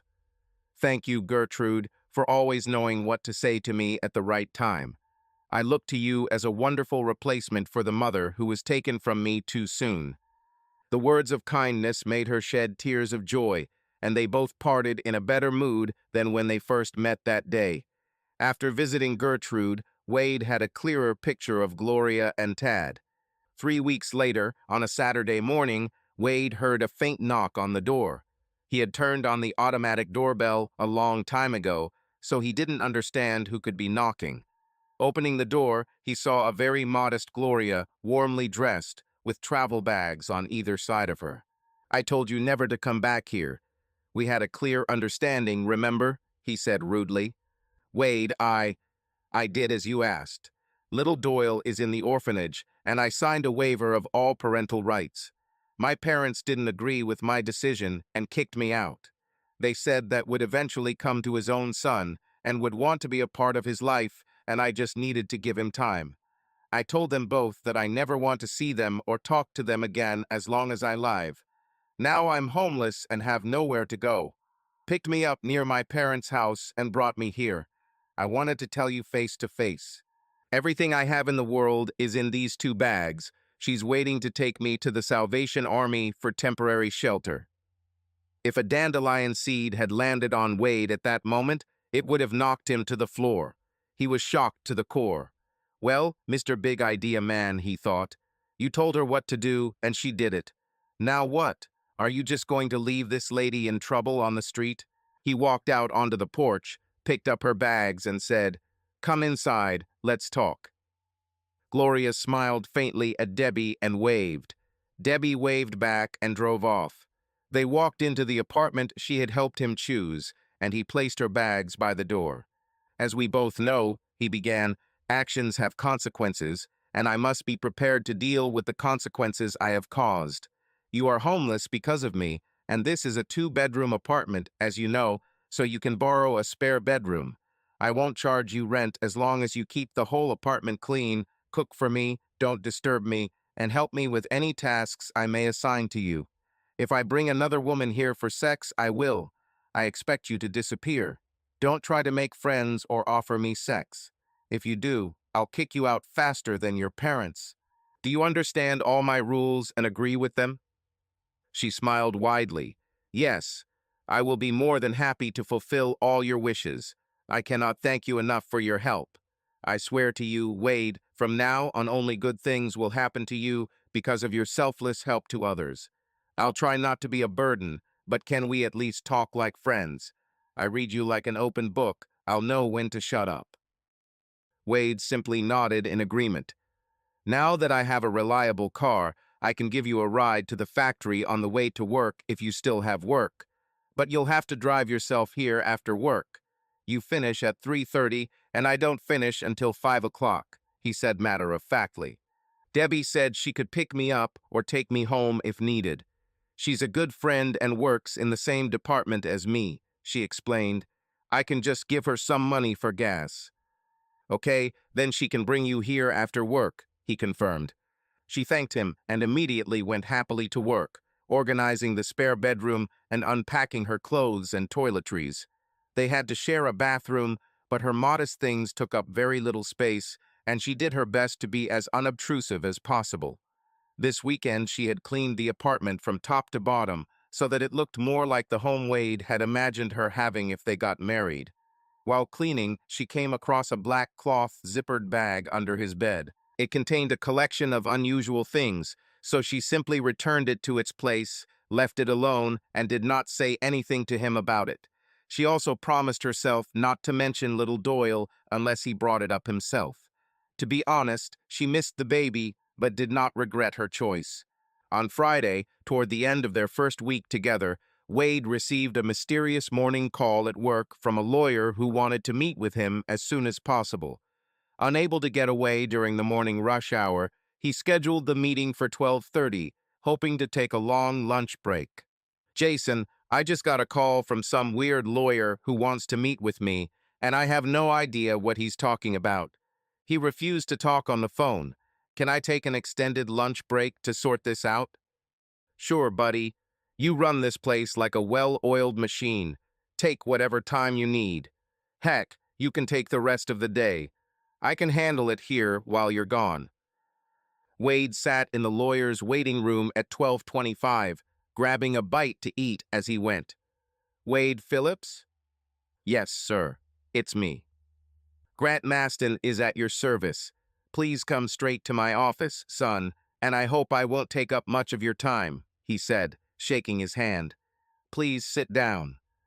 So, I'm sure you're wondering why I've invited you today. Let me put your mind at ease. You're not in any legal trouble. No, in fact, in my opinion, you're on the cusp of a major stroke of luck.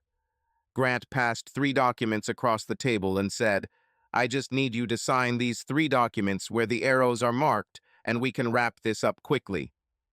Finish what, Mr. Maston? I won't sign anything until I know exactly what I'm signing, Wade insisted. You're right, Mr. Phillips. Sorry for the rush. I would have reserved more time for you this morning, but I had to leave during my lunch break. My next client will be here at 1 o'clock. The main reason you're here is as follows. I was informed that your father, Bernard Phillips, before his unfortunate death, invested his savings at that time in a small startup company, Accurate Deliveries. He owned 90% of the company's shares, and another anonymous investor provided the remaining 10%. There was a paperwork mix-up around the time your mother Alice passed away, but the record of the deal only recently surfaced.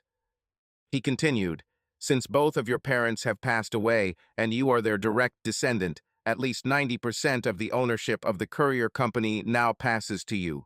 The remaining 10% remains anonymous, at least to me. My job is to figure it out. With the proper legal transfer of 90% ownership of Accurate Deliveries into your name, 3 copies are standard practice. 1 for you, One for me and one for the court recorder. Once you sign, my secretary Dawn will notarize your signature and the deed is done. Mr. Phillips, Dawn said, can I see your driver's license or other ID? He pulled it out of his wallet. Thank you, sir. Now, if you sign these 3 documents, I'll notarize them and you're good to go, she said cheerfully. Numb, Wade quickly scanned the wording of the document, expecting some kind of fraud, but everything was written exactly as G had described Welt. Almost in a state of surrealism and disbelief, he signed the documents and soon received a certified copy of the deed of transfer of property. Thank you very much, Mr. Phillips, and congratulations on your new ownership of Accurate Deliveries. These forms will be officially filed later today in court, but rest assured, from now on the company belongs to you. All you have to do is write a check for 10% each year from the company's profits and send it to the mailbox specified in the documents I just gave you. The remaining 90% of the profits are completely yours without encumbrance. I want you to know that it has been my honor to serve your legal needs today, sir. And if you ever need additional legal services, I hope you will consider using our services. Good luck, Mr. Phillips, and congratulations again. Wade left the office stunned. One moment he was barely making ends meet, and the next moment he was the proud owner of a thriving business. He was dying to celebrate his good fortune, and the first person he wanted to share it with instantly came to mind. He rushed to the textile factory and asked to meet Gloria Jessup. After a phone call to the shop manager, he was told, "Sorry, sir, but she has already used her break for today. If you can return at 3:30 when her shift ends, you can see her." He asked the guard for an envelope and a piece of paper. He scribbled a few sentences, put them in an envelope, sealed it, and handed it to the guard along with a $20 bill. "If you take this to her immediately, you can keep the 20. It's urgent." 15 minutes later, a very confused woman emerged from the building carrying her personal belongings. "Wade, what happened? What's going on? Why did you tell me to quit immediately and come out here? Did someone we know get into an accident or something?" "They refused to let me see you for even a few minutes, so I decided you didn't need to work here anymore," he explained. "What? What could be so important that it couldn't wait? And if I'm out of work, how will I split the cost of food and gas and personal items I might need?" she begged. "I've decided that you don't need this job anymore, especially since you have another one," he offered mysteriously. "What other job? I haven't had a single interview, and I'm not qualified for anything more difficult than mechanical work here in the factory," she stated. "You'll find out soon enough. Get in the car. We're going shopping. Then I'll take you home so you can get cleaned up and dressed for dinner while I finish my workday. I'll explain everything over dinner, okay? No more questions until then." "Time," he insisted. He took her to a women's clothing store and bought her a whole new set of clothes, from sexy lingerie to a very nice dress and everything in between, including shoes and a purse. Stunned and surprised, she agreed to his terms. He then drove her to her apartment with instructions to take her time, get herself cleaned up and dressed for dinner after he returned from work. Gloria was delighted. Wade seemed very excited about something. He told her to quit, bought her a luxurious outfit, and was going to take her to a special dinner. She was overjoyed. Wade returned to work and told his former boss, Jason, what happened in the lawyer's office and what it meant. Jason patted Wade on the back. "I knew about it, my good friend. I was approached when it all came out earlier this week, so I knew it was coming, but I was under strict orders not to tell you anything until it was official. This couldn't have happened to a nicer person. I'm very proud of you, Wade, and I'll be happy to help you transition into your new role as you take on the role of owner. I'll stay as long as you need me to, or I'll leave now, if you prefer." Jason approved. "Leave? Are you kidding me?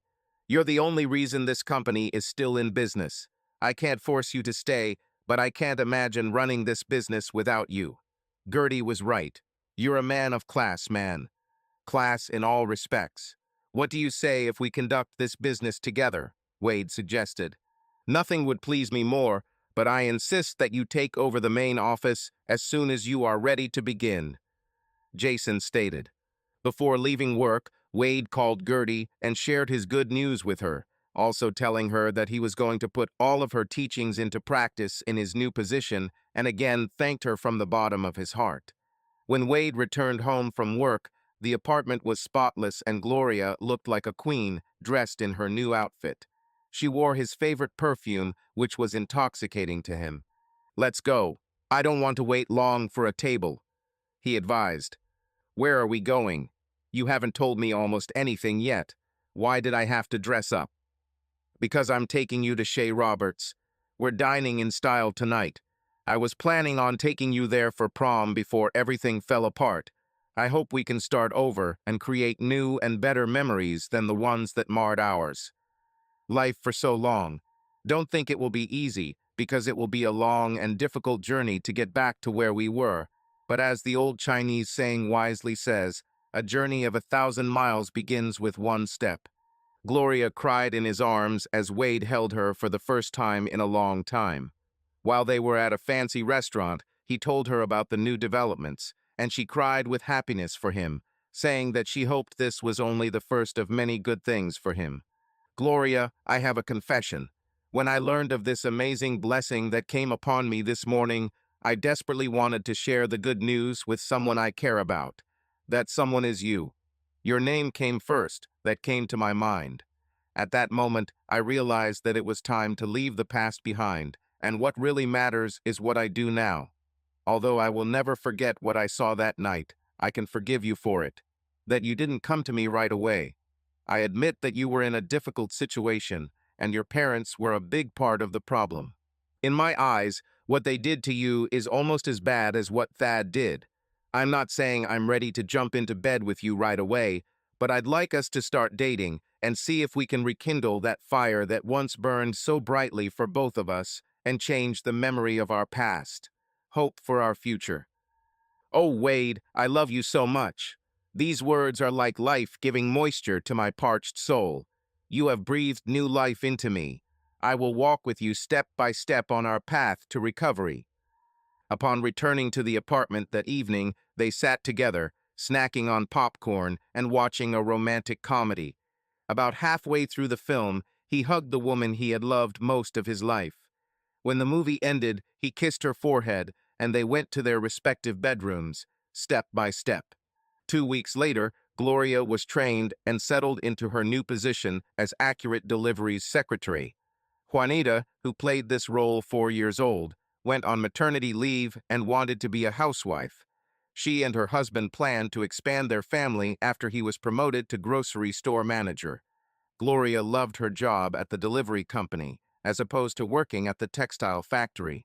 She worked as a doffer, removing bolts of fabric after a particular pattern was completed, or when a full bolt of fabric had been assembled, and she found the work tedious and mind-numbing. Now she was a consummate professional. She enjoyed interacting with all their many clients, and she was paid more than in the factory. She rode with Wade to and from work every day. Wade, for his part, had something in his craw. He couldn't understand it, but there seemed to be something strange and unusual about his inheritance. He scrutinized every word of the documentation given to him by the lawyer and never saw any documentation indicating that his father had made the initial investment that was verbally stated. At lunch, he went to Robinson Investigations, a local pie firm. Jim Robinson listened to Wade's concerns. "I need to know exactly how this all happened," Wade began. "There is no documentation that my father ever invested a penny, but that is what I was told. The lawyer hasn't been very forthcoming about how this all came to light after all these years, and it all leaves me dismayed. I need answers, specific answers that tell the whole story, not just parts of it. Is this something you can do?" "Yes, sir," Jim assured. "I was the lead detective in a big city police department before I met my wife and moved here. I know how to get information, but I need you to understand that this information may not be admissible for legal purposes without an affidavit, which can be difficult to find, but truthful answers are much easier to obtain. That's all I'm asking. I just want answers. I don't plan to take any legal action. You may think I'm a fool for looking this gift horse in the mouth, But as a popular TV commercial once said, asking minds want to know. But this must be done on QT. No one must know that you are studying this for me. Mr. Phillips, discretion is of the utmost importance in Robinson's research. I'll start right now and let you know what I find. The two men shook hands, and Wade gave Jim's secretary a wad of money to fund the initial investigation. 5 days later, Gloria called Wade from Mr. Robinson. Wade responded, "Hi, Jim. How can I help you?" "Sir, I have the information you requested. If you want, I can come to your office," the detective replied. "It will be inconvenient. It would be better if I came to you." Wade objected. "Wait a second. My secretary says I have an opening this afternoon at 3 o'clock, Jim suggested. "This time sounds good, sir. See you then." And Wade hung up. At 3 o'clock, Wade sat at the table opposite the owner Robinson's research. "I wanted to keep this as confidential as possible, so I decided to reach out to you. Where I work, there are a lot of people who listen to me," Wade said. "I completely understand, sir. Before I begin, I have to ask, are you sure, really sure, that you want to know the answers to your questions? If you're happy with the way things are, you might be better off leaving it alone." "Good, bad, or indifferent. I just want all the facts. It drives me crazy not knowing," Wade confirmed. "Fair enough. My colleagues and I interviewed quite a few people to gather this information, including maids, housekeepers, lawyers, secretaries, textile workers, and even people in your firm. Most didn't even know they were being interviewed. They figured they were just having a casual conversation. You said you wanted it to be very low-key," Jim explained. "Great. And what did you find?" Wade pressed. "Before I start, when I talk about your girlfriend, should I call her Miss Jessup, or do you prefer Gloria?" "Gloria. What does she have to do with this?" Wade is puzzled. Jim just looked at him with a stoic look.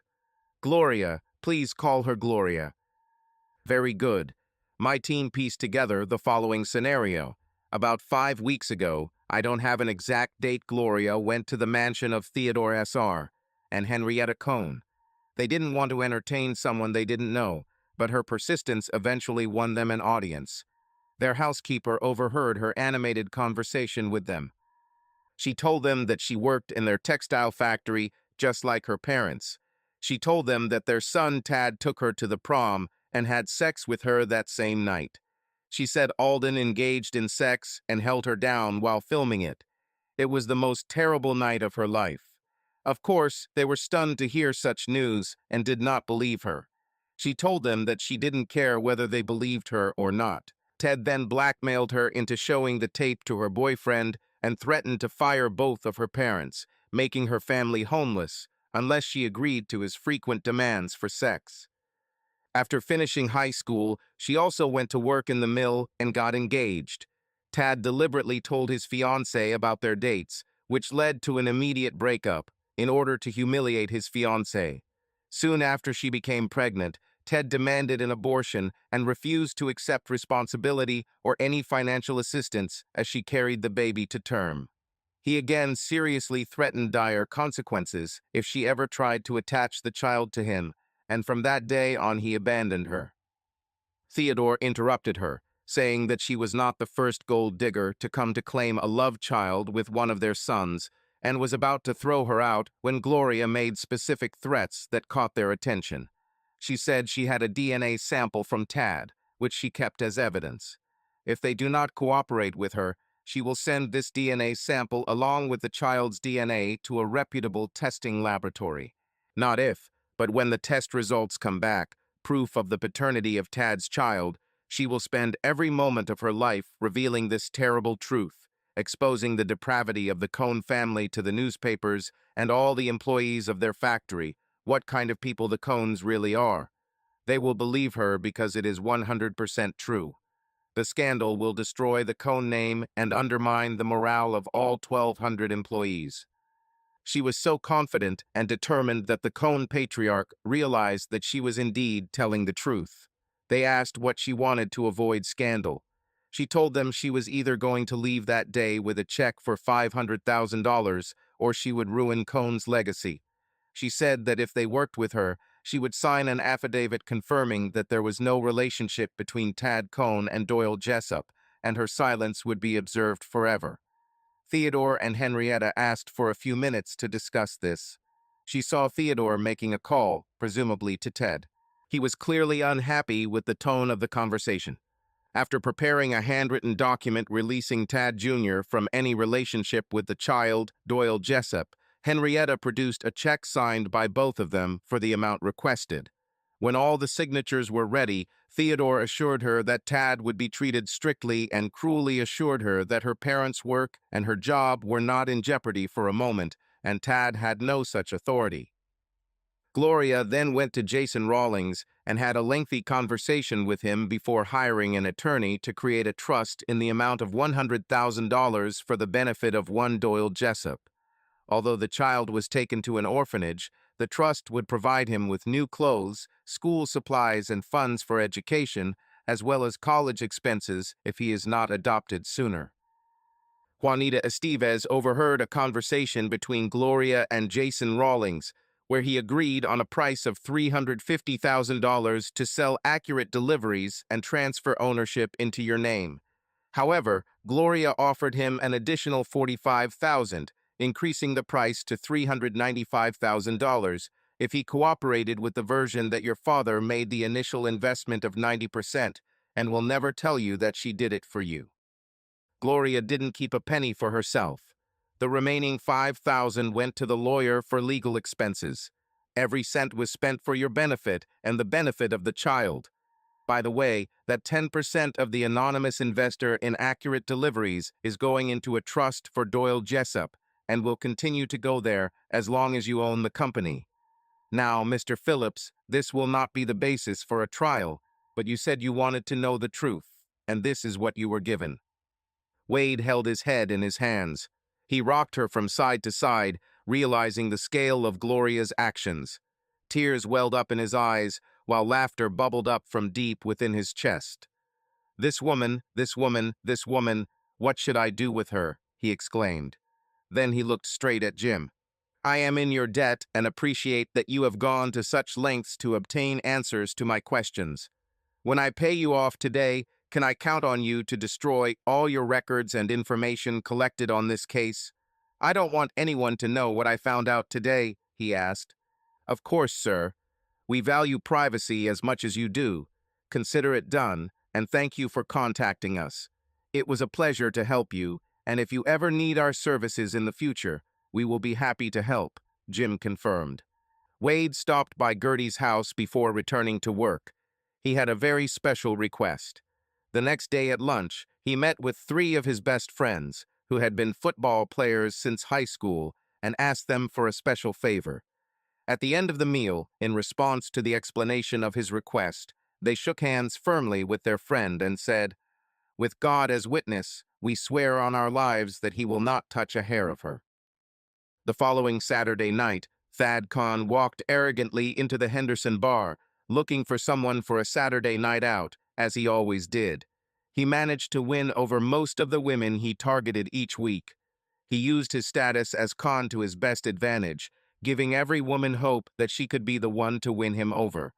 Most of the women there that night were already taken, and he didn't want to make a scene that might scare off a potential partner.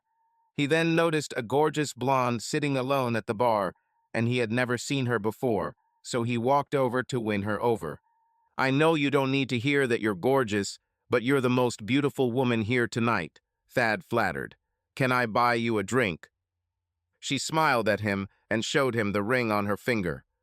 "Engaged," she said, "but I accept free drinks when they're offered."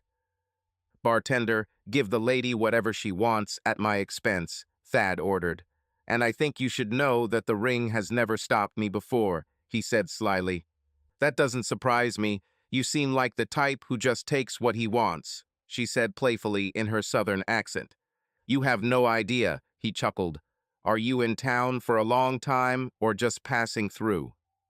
"I was visiting my aunt here, but tomorrow I'm going home to my fiancé," she admitted. "Well, we should make sure you have some special memories to take with you," he suggested seductively. The blonde vamp teased and teased Thad all evening. He continued to buy her drinks, and she continued to lead him on.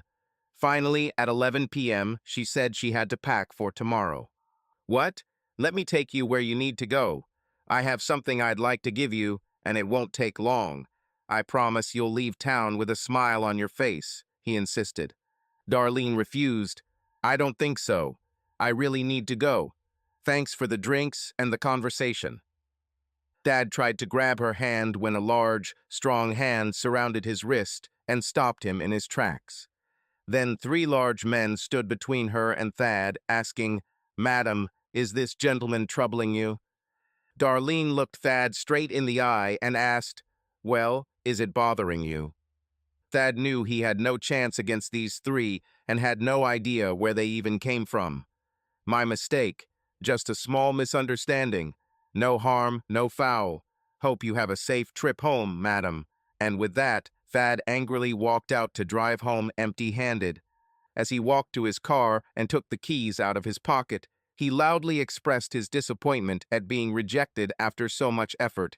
"Sons of bitches," he exclaimed out loud. The moment he pressed the button on the remote control to unlock the door, he was hit on the back of the head and instantly lost consciousness. Thad woke up the next morning at 11:07 am according to the digital clock on the dashboard of his Cadillac. His mouth was dry, he felt dizzy, had a headache, and an unfamiliar, very sharp pain in his groin. As he tried to come to his senses, he quickly realized that he was alone in the car, and whoever hit him was not in the immediate vicinity. A quick inspection revealed that his wallet and cell phone were missing. Was he really beaten and robbed? He quickly unbuttoned his pants and pulled them apart. He looked down and passed out right there. The next time he woke up was 11:39. He was unconscious for almost half an hour. He looked down again. This was undeniable. He was mutilated. He carefully searched the car again for his phone, but it was missing. He looked around. He had no idea where he was, but he recognized the road sign and realized that he was several miles from the city. Without a phone, he couldn't call 911. He found the keys on the floor of the passenger's side. He went through them to start the car and drive to the nearest hospital, but the ignition key was missing. All the keys were there except the ignition key. Thad let out a long stream of curse words that would have made a sailor blush. It seemed to him that the best choice was to start walking. It was difficult at first due to the sharp pains that were rising from his groin, but it was either go or go crazy waiting for someone to drive by.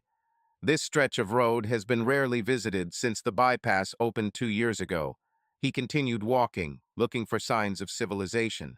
Finally, after 2 hours of walking around in apparent distress, an old farm truck appeared on the horizon. Thad stopped him and begged him to take him to the nearest hospital.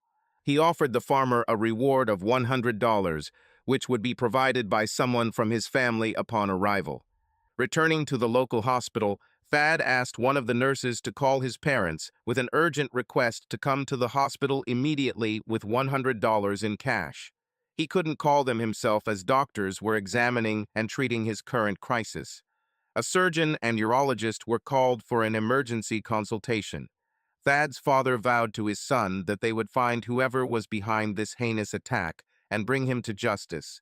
He called the sheriff from the hospital and ordered him to immediately begin an investigation. The sheriff dedicated his entire team of investigators to solving this crime, and forensic experts were immediately dispatched to the Cadillac's location to gather evidence. Multiple fingerprints were collected from the passenger side of the vehicle, but only Thad's prints were collected from the driver's side. The deputy collected security camera footage covering the parking lot in front of the Henderson. Using high-quality video enhancement technologies and slow frame-by-frame playback, they were able to make out a lot of information from the recording. They saw a half-drunk Thad angrily walk to his car. As he pressed the button on the remote, an average height man wearing camouflage overalls, a full camouflage COVID mask, large sunglasses, a camouflage baseball cap with a long brown tail coming out from behind the baseball cap, with a small wooden bat, quickly walked up and hit Thad from behind, knocking him out. He opened Thad's car door, pushed the unconscious man into the back seat, got into the car and drove away. Careful enlargement and enhancement of the video revealed even more detail. The assailant was white or Hispanic with a recognizable gang tattoo on his arm and the same tattoo on his neck. They immediately began raiding all known gangs in the area, determined to track down the man who had attacked Mr. Cohn's eldest son. Several arrests were made, but after carefully reviewing all the evidence, authorities were unable to find an exact match. Purchases were made on several of Thad's credit cards. They were not canceled in the hope that their use would provide another lead. The homeless man said he found the wallet and used it to buy warm clothes and hot food. He was quickly ruled out as a suspect. Eventually, the case went cold, much to the displeasure of the sheriff and the Cohn family. Due to the sexual nature of the attack, they also investigated any men who may have had a complaint against Thad. Wade's name was prominent on that list. Two detectives came Sunday afternoon and interviewed Wade while Gloria was present. Naturally, they examined his arms and neck, finding no evidence of any tattoo, new or old. They noticed that his hair color was much lighter than the ponytail in the video, and Wade did not have a ponytail. They asked him how he felt about Thad Cohn. Wade expressed his low opinion of the man and said that he tries to avoid scoundrels like him. When asked for permission to search the apartment, he freely granted access. The search did not take much time, since the apartment is not that big.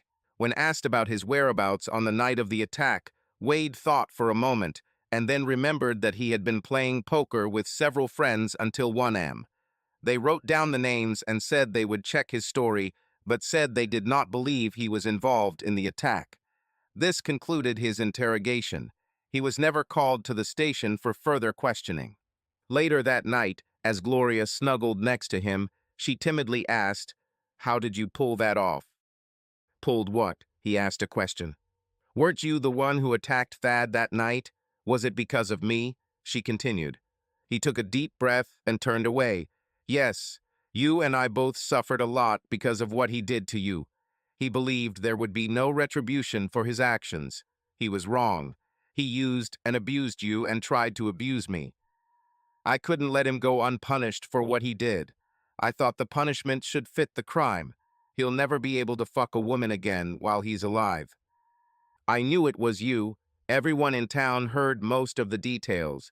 How did you pull it off so cleanly?" she insisted. "Why were you so sure it was me?" he asked. "Because when I first deep cleaned the apartment when you let me move in, I found a black bag under your bed that contained many of the things the detectives were looking for, and it's no longer there," she added. "I see," he chuckled. "Well, if you must know, after I found out what he did to you, I drove 200 miles to the big city. I found a tattoo parlor in the mean part of town and looked for gangster tattoos. I bought 2 identical temporary tattoos, the kind that applies with water but washes off with soap and water when needed. After I knocked it out in the parking lot, I knew the security cameras would capture me in full camouflage." He continued, "I took a clean cloth and wiped down the steering wheel and everything else I could touch without leaving any fingerprints. Then I sat him in the driver's seat and put his hands on the steering wheel so the only prints on it would be his own phone. And the wallet was used to create the appearance of a robbery." Wade added, "Then I drove 5 miles to a cheap motel where I paid cash for a room. I took a thorough shower, removing all traces of the temporary tattoos. No one else had ever seen me with tattoos, only the surveillance cameras at Henderson. I left my room key and drove to a secluded place in the forest that I had chosen in advance. I lit a fire and threw the bag of evidence into the fire, using charcoal lighter fluid to burn everything to the ground. The bat took the longest to burn. I threw his wallet on the street next to a group of homeless people. My friends happily provided me with an alibi." Gloria exclaimed, "So that's why your clothes smelled like smoke when you got home." "Do I need to worry that you'll turn me in for this attack?" he grinned. "Are you kidding me? Your secret is safe with me. You're my hero, and I'm glad you avenged my honor. I'm glad that bastard can never have sex again. If I had been there that night, I doubt it. That he would have survived. You were merciful. Thank you, Wade." I know I can never repay your kindness, but I plan to spend the rest of my life trying. Wade and Gloria continued to live and love each other. She bore him 2 children, but knew that he would never ask her to marry him again. However, it was enough for her to just live and be with him, even without the official title of wife. He had never shown interest in another woman, and she was the most loyal and devoted companion any man could wish for. She always kept her word and never spoke to her parents again, and they were not allowed to see their grandchildren, although they tried to reconcile. Wade never showed that he knew Gloria's secret, but he loved her with all his heart. They visited Gertie often before her death.